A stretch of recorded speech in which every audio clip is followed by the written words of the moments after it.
ವಿಚಾರ ಕರ್ತ ಬೀದಿಗೆ ಬಂದಂದ್ರ ಯಾರಿಗೆ ಬರೇ ಇವ್ರಿಗೆ ರಾಜಕಾರಣಿಗೆ ಅಷ್ಟ ಉಳ್ಗಾಲಲ್ಲ, ಇಡೀ ಎಲ್ಲರಿಗೂ ಉಳ್ಗಾಲ ಇರ್ತಮ್ಮ.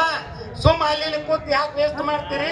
ಬರ್ರಿಲ್ಲ, ರೈತರು ಎದಕ್ಕೆ ಬೀದಿಗೆ ಕೂತಾರ? ಬಿಸಿಲು ಸೂರ್ಯನ ಕಿರಣಗಳು ಅನ್ನಲಾರ್ತಾರ, ತಲೆಗೆ ಟ್ಯಾಲೆಲ್ಲ ಸುತ್ಕೊಂಡ್ ನೀರಾಜ್ ವರ್ಷ ಗಂಟ್ಲೆ ತನ್ನ ಹೊಟ್ಟಿ ಬರದ್ ಇಟ್ಕೊಂಡ್ ದೇಶಕ್ಕೆ ಅನ್ನ ಕೊಡ್ತಾನ.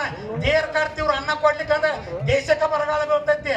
ಅಂತದ ವಿಚಾರ ಮಾಡಿಲ್ಲ. ಪ್ರಧಾನ ಮಂತ್ರಿ ಬರ್ಬೇಕಾದ್ರೆ ನಿಮ್ಮಿಂದ, ಮುಖ್ಯಮಂತ್ರಿ ಬರ್ಬೇಕಾದ್ರೆ ನಿಮ್ಮಿಂದ, MLA ಬಂದ್ರು ನಿಮ್ಮಿಂದ. ನೀವು ಓಟ್ ಹಾಕ್ಲಿರ್ದ ಆರಿಸಿ ಬರೋದಿಲ್ಲ. ನಿಮ್ಮಲ್ಲಿ ಶಕ್ತಿ ಐತಿ, ವಿಚಾರ ಮಾಡ್ರಿ.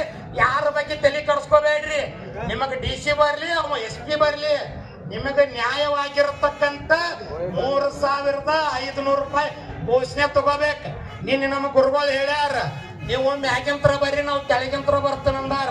ಅವ್ರು ತೆಳಗಿಂತ್ರ ಬರೋದು ಬೇಡ, ನೀವು ಮ್ಯಾಗಿಂತ್ರ ಬರೋದು ಬೇಡ. ಅವ್ ಬಾಳಾದ್ರ 50ರಿಂದ 100 ಕಡಿಮೆ ಆಗ್ಲಿ, 3,400 ತಗೊಂಡ ಹೋಗ್ರಿ. ಇರ್ಲಿಕ್ಕಂದ್ರ ಬಿಡಬೇಡ್ರಿ. ಆ ಮಗನ ಇಲ್ಲೇ ಕಂಬ ಕಟ್ರಿ. ಯಾವ ಸಚಿವ ಇರ್ತಾರ ನಿನ್ನ ಪುರ್ತಕ್ಕ ಹೇಳ್ತಾರ ವಿಧಾನಸೌಧದಾಗ ಸರ್ಕಾರ ಬಂದಾಗ ರೈತನ ಹೆಸರಿನಾಗ ಪ್ರಮಾಣ ಮಾಡ್ತಾರೋ, ಮಕ್ಳು ಎಸಿ ರೂಮ್ದಾಗ ಕುಂದಿರ್ತಾರ.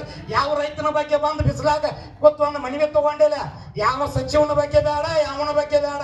ಇನ್ನೇನು ನವೆಂಬರ್ದಾಗ ಸರ್ಕಾರನ ಆ ಕಡೆ ಈ ಕಡೆ ಬಡಿದಾಡಕತ್ತಾರ ಅವ್ರ. ಅದಕ್ಕಾಗಿ ತಮ್ಮ